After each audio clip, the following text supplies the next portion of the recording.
안녕하십니까. 또 한 주가 지났습니다. 8월도 이제 어느새 중순으로 접어드는데 요즘 날씨가 굉장히 뜨겁죠. 저도 70평생 이렇게 살아오면서 이렇게 뜨거운 날씨는 처음 당하는 것 같아요. 근데 이제 뜨거운 이런 날씨를 당할 때마다 그냥 뜨겁다 그렇게 느끼는 건 누구든지 느낄 수 있는 거고, 우리는 이 진리를 갖다 공부하는 그런 사람들이 아닌가요? 그러니까 진리를 통한, 즉 뜨거운 날씨를 통해서 하늘이 우리한테 전해주려고 하는 게 어떤 게 있지 않을까, 이제 그런 생각을 해보는 게 좋지 않을까 해서 제가 이제 전철 타고 오면서 그런 생각을 해서 이제 그걸 잠깐 말씀드리고 강좌를 시작하도록 하겠습니다. 날씨가 뜨겁다고 하는 건 뭐냐면은 그만큼 뜨겁게 하지 않으면 안 되는 그런 이유가 있다고 저는 그렇게 보는 거거든요. 그 뜨겁다고 하는 것은 뭐냐면은 무언가 익히려고 하는 거다, 그 얘기입니다. 무언가를 완숙을 하려고. 익지 않으면 먹을 수가 없잖아요. 지금 우리가 살고 있는 이 시대를 많은 사람들이 부천 가을이라 그래요. 가을이라고 하는 것은 뭐냐면 열매가 있는 거거든요. 열매가 있기 위해서는 뜨거운 불 속을 갖다 통과해야 돼요. 그래서 지금 우리가 살고 있는 이 시대가 뭐 대내적으로 상당히 어렵지만은 그 어려운 모든 환란을 이겨내고 하늘이 바라는 어떤 그런 온전한 신인 합의의 경지, 이제 그런 상태에 도달할 수 있는 그런 인간들을 갖다가 구별해내기 위한 그런 단계가 아닌가, 이제 그런 생각이 들어서 말씀을 드렸습니다. 같은 어떤 어려움이나 환란을 당하면서도 어떤 사람들은 그걸 불평불만으로 나를 세우는 사람들이 있는가 하면, 어떤 사람들은 그거 갖다가 전화위복의 기회로 삼는 사람들도 있습니다. 이왕이면은 우리도 전화위복의 기회를 삼아가지고 보다 더 나은 영적으로 육적으로 더 온전하에 가까운 그런 사람으로 곧 태어나는 것이 좋지 않겠느냐. 그래서 그런 말씀을 드렸어요. 참고로 이제 익힌다는 거 한자로 이글숙이라 하죠. 우리가 숙련공 할 때도 이렇게 쓰죠. 이렇게 여기 이글숙자입니다. 이글숙자. 숙성하다 할 때도 이렇게 써요. 근데 요게 요거하고 그다음 요 밑에 있는 거, 요거는 지금 뭐냐면은 요 점 4개는 뭐냐면 불화자입니다. 이게 불화자가 여기서 이제 부수가 뭐냐 요거거든요. 요거 불화자를 부수로 쓸 때는 이렇게 써요. 아니, 점 4개로 해요. 그래서 요걸 불화변이다, 이제 그렇게 얘기를 해요. 아무튼 점 4개가 이렇게 있으면은 그건 무조건 불이라고 보면 됩니다. 사방을 뜨겁게 한다. 근데 밑에서 이제 불이 올라오죠, 이렇게. 그러면서 요게 있는 거, 요거는 9구자에다가 이렇게 점을 찍었어요. 요게 뭐냐, 환자죠. 무슨 환이냐면 알환, 둥글환. 그러니까 우리가 한약방에 가면은 약을 지어서 그 한약방에서 파는 약들은 전부 다가 환약이라 그래요. 환약. 그때 이 환자를 써요. 왜냐하면 한약방에서 파는 것들은 전부 다 동글동글해요. 그래서 둥글 환자 또는 알 환자, 그 둥글게 익었다 그 얘기예요, 지금 이게. 그 다음에 이게 뭐냐, 9구자죠. 이게 9구. 9구를 갖다 이렇게 점을 찍었어요. 이게 9개를 모두 맞췄다, 이제 그런 얘기죠. 그 숫자가 1에서 10까지 10개가 있지만은 맨 마지막에 다 완숙하게 하는 단계가 뭐냐면 9이라 했어요. 그래서 이게 9구자가 뭐냐면은 새을자, 여기 갑을 할 때 을자잖아요. 그거 새라 그래요. 하늘을 날아다니는 새. 그 구를 갖다가 왜 새을자를 붓으로 해요. 9구자는 새을자를 붓으로 합니다. 새을이 이렇게 크게 삐친 거예요. 그럼 여기 9구자인데, 요건 뭐냐면 새가 공중을 날아가듯이 구란 숫자에 이르면은, 즉 구변을 마치면은 새가 마치 공중을 날아가듯이 그 자유롭게 어디든지 모든 곳에 막힘이 없이 날아다닐 수 있는 대자유를 누릴 수 있는 단계까지 갔다. 그걸 이야기하기 위해서 세울자를 쓰고 빛은 별자를 쓴 겁니다. 이게 거기다가 이렇게 하면은 완수했다. 이제 그 얘기죠. 그 완수하면 모든 것이 막힘이 없으니까 둥글둥글한 환이 됐다. 그래서 이렇게 둥글한 자를 쓰고 요건 불화자고 요거는 뭐냐면 형통할 형자. 이렇게 하면 형통하다. 그때 이렇게 형자를 써요. 거기다가 이렇게 한 건 뭐냐면은 형통한 걸 맞췄다. 그 얘기입니다. 모든 걸 형통하게 해서 그거 갖다가 마무리를 했다. 그 얘기입니다. 이게 지금 이게. 그러니까 이제 요거는 향자라요. 누릴 향이라 하죠. 이제 우리가 100세를 향유했다. 뭐 그 사람이 몇 살을 살았느냐 쪽에 100세를 향유했다. 쪽에 누릴 향자를 써요. 이렇게. 모든 걸 맞췄다는 얘기고 이것도 모든 걸 맞춰서 구변의 상태에 이르렀다. 그 얘기고 밑에는 불화. 밑에서는 불을 갖다 떼고 있고 그러니까 이 종합적으로 보면은 밑에서 이렇게 불을 떼가지고 모든 걸 마치고 그 다음에 자유를 만끽하는 그런 상태에 도달하게 한다. 그런 의미가 이 숙자에 이글 숙자에 들어가 있는 겁니다. 지금. 그래서 우리가 지금은 제가 볼 땐 그래요. 아마 금년도 그랬지만 내후년 더 더울 것 같아요. 왜냐하면 그만큼 사람들의 그 어떤 그 의식 있잖아요. 그 의식 갖다가 뜨겁게 달궈야 돼요. 밝고 뜨겁고 밝은 것만 가지고는 되는 게 아니죠. 밝은 것만 가지고는 그 봄도 산팔목도 밝은 편이죠. 하지만 열이 들어가지 않으면 익지를 않아요. 그 여름 반드시 여름을 통해서 거쳐가게 마련이죠. 이제. 그래서 우리가 살고 있는 지금 이 시대가 저런 걸 하늘이 바라는 게 아닐까. 그래서 날씨가 하는 걸 좀 먼저 말씀드리고 이제 본론으로 들어갈까 합니다. 제가 오늘 여러분께 집중적으로 이제 말씀드리고 싶은 주제는 뭐냐면은 예수의 모친 마리아잖아요.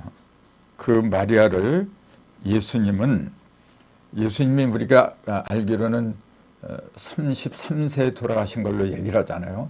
근데 그것도 정확한 건지 그것도 의문이에요, 사실은요. 아무튼 상식적으로는 그렇게 짧게 살으셨는데 단 한 번도 성경에 보면 모친 어머니를 갖다가 마리아를 갖다가 어머니라고 부른 적이 단 한 번도 없습니다. 심지어 그 예수님 맨 마지막에 요한계시록에 보면은 요한계시록이 아니라 사도행전 요한복음 사도 요한이 쓴 요한복음 거기 이제 맨 마지막에 십자가에 이제 달리는 장면이 나오는데 그때 이제 네 여자가 오죠. 끝까지 남자들은 전부 다 떨어지고 전부 다 배신하고 여자들만 네 사람이 와요. 그리고 누군지 모르지만 사랑하는 제자가 거의 남자가 딱 하나가 왔는데 그 제자의 이름을 갖다 밝히지 않았어요. 그냥 사랑하는 제자로만 돼 있는데 아무튼 그 네 여자가 왔는데 그 이름들이 마리아예요, 전부 다. 어머니도 마리아고 그 이모도 왔는데 이모도 그렇고 뭐 아무튼 여자 이름들이 마리아라는 여자들만 전부 다 따라온 거예요.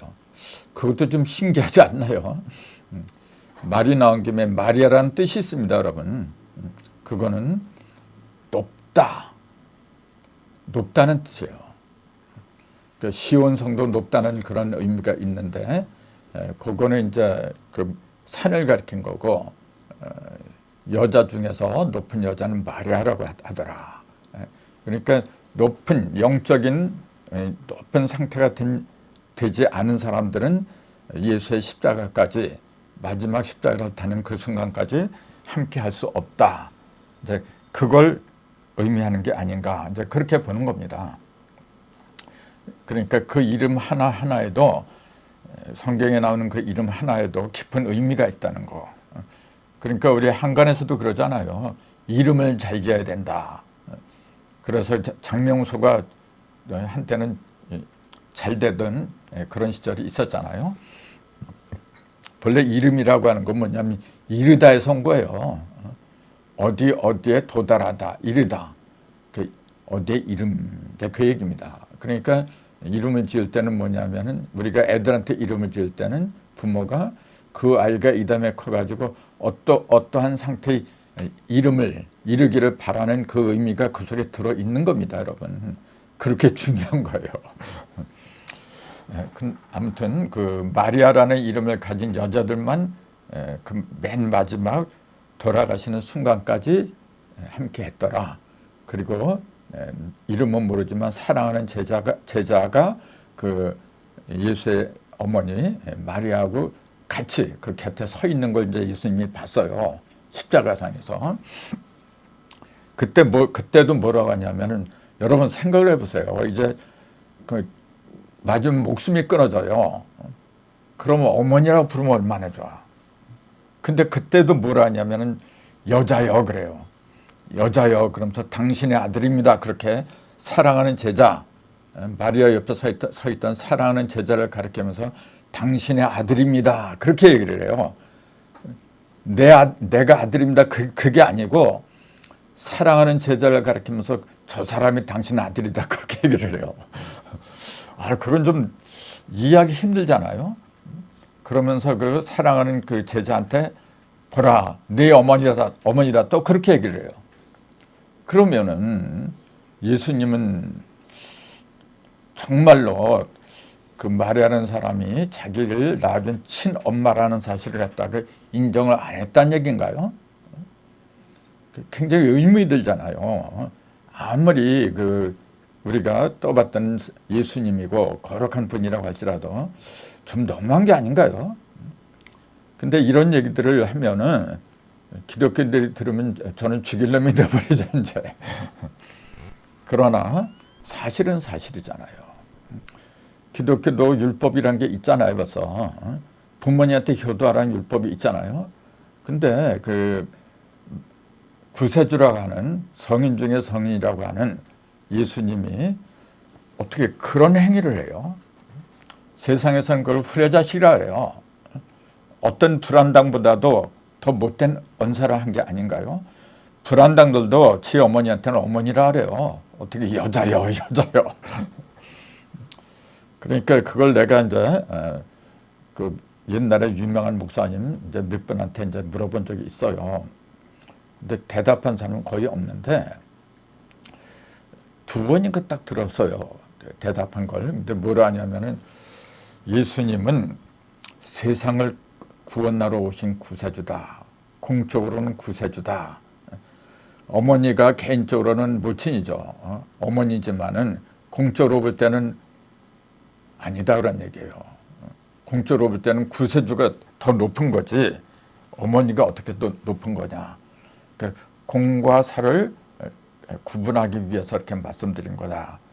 그렇게 말씀하신 그게 이제 지금도 뇌리에 강하게 꽂혀 있고 또 어떤 분은 그래요.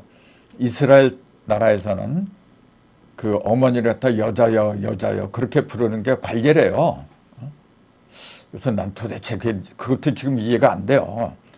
그래서 그 이스라엘에 거주했던 그 사람을 좀 몇 사람 알아요. 물어보니까 그 말도 안 되는 소리 하지 말라 그러더라고요. 어쨌건 아직도 그런 의문이 제 머릿속에 남아 있어요. 근데 제가 이 천부경 이런 수리학을 공부하면서 그런 모든 것이 다 풀려버렸어요. 풀려버렸기 때문에 감히 이런 주제를 가지고 여러분하고 같이 생각하는 시간을 가져보는 겁니다, 지금. 그러면은 예수님은 정말로 후레자실까요? 그렇게 못된 거니까요? 저는 아니라고 봐요. 예수님은 거룩하신 분입니다. 근데 왜 그런 분이 그런 막장 가는 그런 행동을 보였느냐? 이제 그걸 한번 생각을 해봐야죠. 제가 몇 가지 이유가 있는데 우선 성경에 정말로 예수님이 자기 어머니를 여자라고 했는가? 이제 그걸 구체적인 근거를 갖다가 몇 가지라도 짚고 그 근거를 갖다 제시하면서 말씀을 드리는 게 좋을 것 같아서, 그래서 뭐 몇 개가 있는데 뭐 많지는 않아요. 몇 개가 있는데 그 중에 대표적인 거 그거 하나만 지금 소개를 할까 합니다. 그게 요한복음 2장 1절에 있어요. 사흘째 되던 날, 요한복음 2장 1절이니까 찾기 쉬워요. 사흘째 되던 날 갈릴리 가나에 혼례가 있어 예수의 어머니도 거기 계시고 예수와 그 제자들도 혼례 청함을 받았더니 포도주가 떨어진지라 예수의 어머니가 예수에게 이르되 저들에게 포도주가 없다 하니 예수께서 이르시되 여자여, 그때 여자여 그래요. 여자여, 나와 무슨 상관이 있나이까? 내 때가 아직 이르지 아니하였나이다. 이게 요한복음 2장 1절에서 4절의 말씀입니다. 자, 이게 아마 그 어머니를 갖다 여자라고 부른 첫 번째 케이스일 거예요. 아마. 근데 여기서도 조금 이해하기 힘든 게 뭐냐면은 사흘째 되던 날 그렇게 나왔어요. 2장 1절에. 이게 그 유명한 가나의 혼인잔치죠. 예수님이 공적으로 이적을 맨 처음에 벌인 곳이 바로 이 사건이죠. 가나라는 곳에 혼인잔치가 벌어졌는데 거기 가서 항아리가 6개가 있잖아요. 근데 그 항아리에 이제 물들이 다 포도주가 떨어졌어요. 그러니까 엄마가 포도주가 떨어졌다. 이제 그렇게 예수님한테 얘기를 하죠. 그러니까 예수님이 그게 나하고 무슨 상관이냐. 내 때가 아직 이르지 않았는데 그게 나하고 무슨 상관입니까? 이제 그렇게 대답을 하면서 여자여 이제 그런 말이 나왔더라. 이제 그걸 지금 말씀드린 겁니다. 그러면은 우리가 거기서도 생각을 해야 되는 게 그때가 언제냐면은 사흘째 되던 날 그렇게 돼 있어요. 장소가 어디냐면 갈릴리. 그러니까 3일째 되던 날. 3일째 되던 날. 이게 중요해요. 3일째 되던 날. 하필이면 왜 3일째냐? 아무런 그 기준도 없어요, 지금요. 언제부터 언제 시작한 3일인지 그런 말도 없어요, 그냥 3일째 되던 날. 요건 뭐냐면요. 하나님이 어떤 일을 이룬 것은 반드시 3수 만에 이룬다는 것 갖다가 얘기하는 겁니다. 제가 전 시간에 말씀드렸잖아요. 첫사람, 첫 번째 첫사람이 아담이다. 요거는 살려주는 산령이 됐다 그랬잖아요. 요거는 땅에 흙으로다가 지었다. 그렇게 얘기를 했잖아요. 요게 첫사람이에요, 지금요. 그 다음에 둘째 사람이 누구냐면은 예수죠. 요거는 살려주는 영, 이렇게 얘기를 했어요. 살려주는 영, 이렇게. 그러면 사람들은 그래요. 여기서 다 끝난 걸로 알아요. 예수가 왔으면은 그것으로서 모든 구원의 섭리가 다 끝났다. 예수님으로 끝났다. 그렇게 알고 있어요, 여러분. 이거 큰 힘입니다, 여러분. 그거는 하나님의 기본적인 법칙도 모르는 데서 나온 착각이죠. 3번까지 가야 돼요. 반드시 3까지 가야 돼요, 여러분.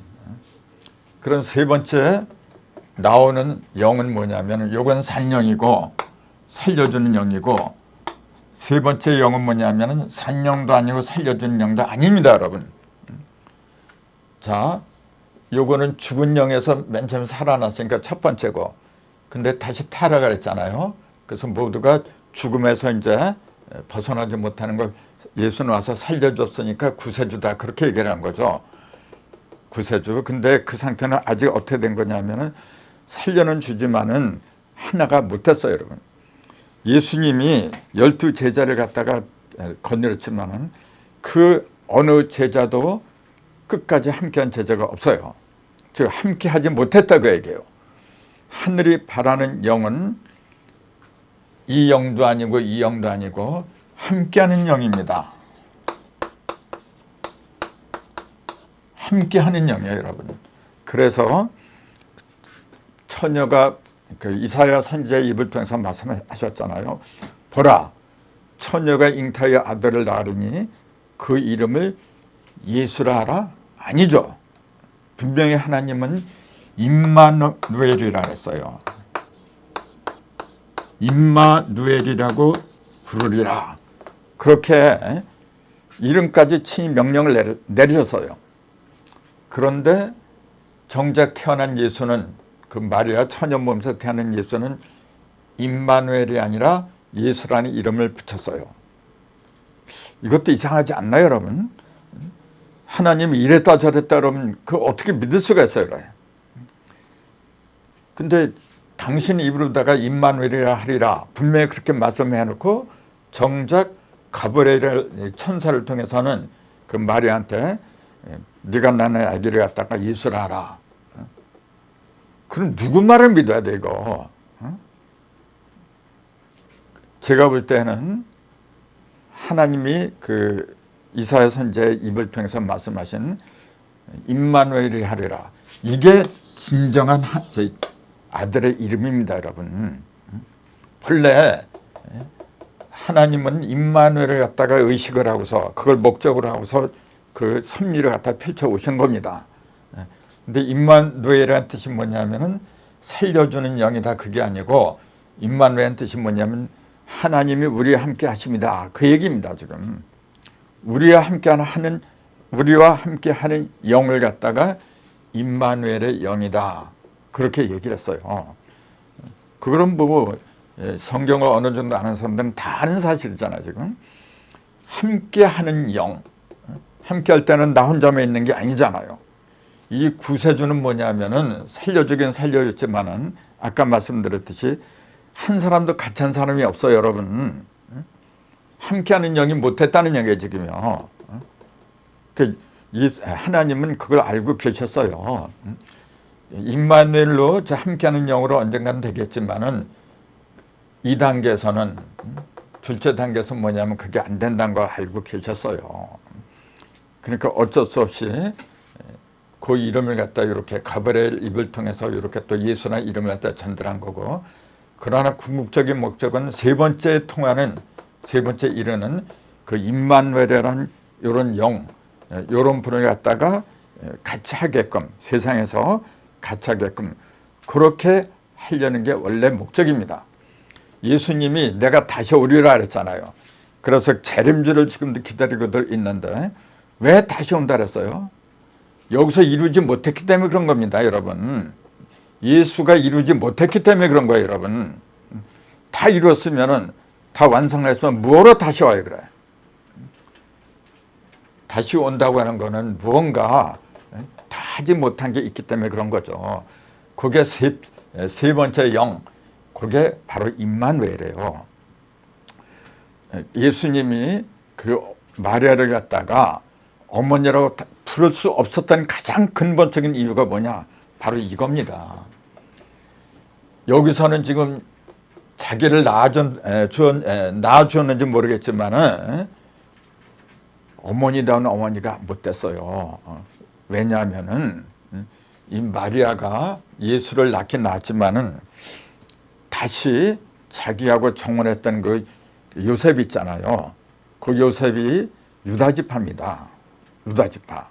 그 유다지파 후손이 요셉인데 그 요셉하고 정혼을 한 상태에서 예수를 갖다가 잉태했잖아요, 성령으로.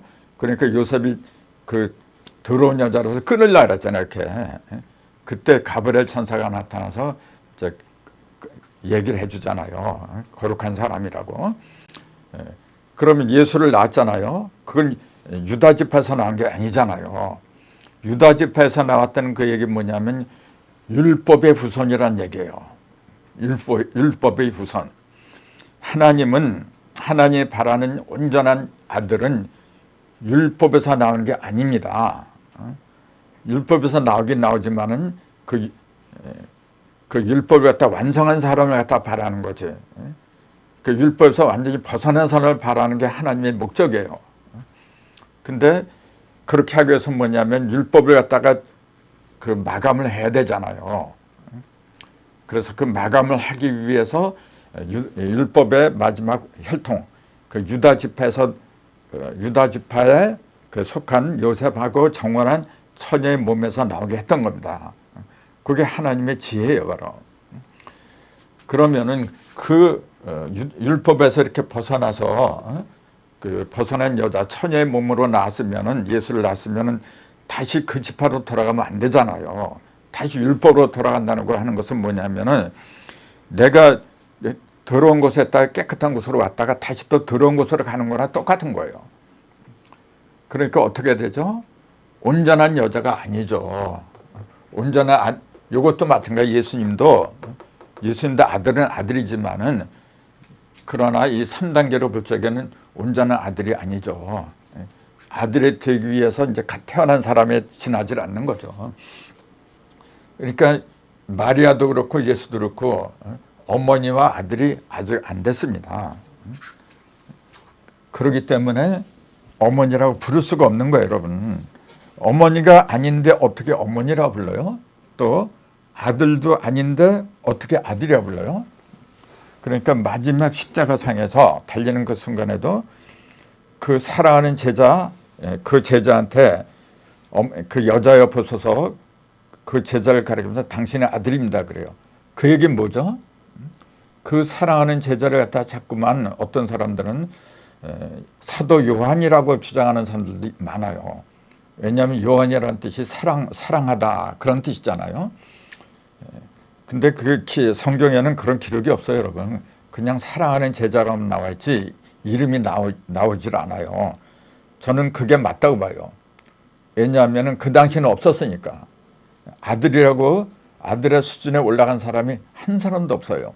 예수님도 그 수준에 올라가지 못했는데 무슨 그 12 제자 속에 그런 수준에 올라간 사람이 있어요? 근데 그 마지막 십자가에 달리는 순간까지 어머니하고 같이 한 제자가 있잖아요. 그 얘기 뭐냐면은 예수가 비록 다 자란, 완벽하게 다 자란 그런 아들의 상태는 아니었지만은 그런 예수를 갖다 믿고서 끝까지 따라온 사람이다. 그거 상징하는 인물이다. 그 얘기예요. 마리아도 비록 그 정혼한 요셉하고 떨어지는 않았잖아요. 떨어지진 않고 다시 율법으로 들어갔지만은 항상 의식 속에는 뭐냐면은 우리 아들은 율법을 완성하는 사람이다. 즉 율법에서 벗어났던 율법의 어떤 그 율법의 어떤 부족함이라고 할까? 이제 거기에 얽매지 않았던 나 같은 처녀. 그게 의식적인 처녀지 생물학적인 처녀를 가리킨 건 아니잖아요. 그러니까 내 속에 예수의 영이 들어왔고 나를 통해서 그 예수를 이렇게 세상에 드러낼 수 있었는데 그 나를 믿고서 끝까지 따라온 제자가 사랑하는 제자입니다. 그게. 그러니까 비유와 상징으로 이야기한 거지 실제로 십자가에 달렸는지 안 달렸는지 그런 거 몰라요, 여러분. 이렇게 말하면 내가 또 이단 중에 이단이 그 소리를 듣게 되겠지만은 실제로 십자가로 짊어졌는지 안 짊어졌는지 물론 성경에 보면 그런 기록이 굉장히 많이 나오죠. 그러나 그건 내가 다음 시간에 십자가의 의미에 대해서 이제 그때 다 자세하게 밝히겠지만은 성경에서 말하는 십자가는 그런 형태를 가리킨 게 아닙니다, 여러분. 그게 있다고도 볼 수 있고 없다고도 볼 수 있는 겁니다. 그거는 비유와 상징으로 이야기한 거지. 그리고 솔직히 그 당시에 예수님 당시에 십자가로다가 형을 주고 했다는 그런 기록이 별로 없어요, 여러분. 그거는 역사학자들이 다 이미 입증을 한 겁니다, 여러분. 그걸 내가 부정하기 위해서 드린 게 아니고 저는 그래요. 그게 있을 수도 있고 없을 수도 있는 거예요. 그런 건 중요한 게 아니고 진짜 중요한 거는 내 속에 들어있는 십자가를 영적인 십자가를 지는 게 중요한 거지. 이제 그래서 사흘째 되던 날, 사흘은 아까 얘기했듯이 3일째, 이게 임마누엘이 세 번째, 그 날에 갈릴리는 둥글다는 뜻이고 가나는 낮은 곳을 말한 거거든요. 하필이면은 예수님의 공적인 첫 번째 이적이 왜 혼인잔치에서 물을 갖다가 포도주로 만드는 일을 그런 기적을 베풀었냐면 그것도 똑같아요, 여러분. 물을 성경에서 말한 물은 뭐냐면은 모든 걸 깨끗하게 하는 율법입니다. 선은 행하고 악은 버리고 그게 바로 사람을 갖다 깨끗하게 하는 율법이에요. 그래서 율법의 세례, 그게 물세례예요. 물세례는 많이 받고 있지만 정작 그 우리한테 필요한 건 뭐냐면 불세례예요. 아까 제가 불에 대해서 말씀드렸지만은 내 영혼이 뜨거워져야 돼요. 그래서 온전하게 익은 그런 영혼이 돼야 되는데 그러려면은 세례요한이 예수님한테 증거했듯이 나는 물로 세례를 주지만은 내 뒤에 오시는 이는 불과 성령으로 세례를 주리라. 그래서 물을 갖다 포도주로 만드는 이적을 갖다 그때 보여준 거죠. 아무튼 예수님이 어머니 마리아를 갖다가 여자여라고 부르게 된 그 어떤 사정 같은 거 있잖아요. 그걸 더 소상하게 이제 말씀드려야 되는데 지금은 시간이 다 됐고 잠시 후에 또 말씀을 드리도록 하겠습니다. 감사합니다. 조금 이따 뵙도록 하겠습니다.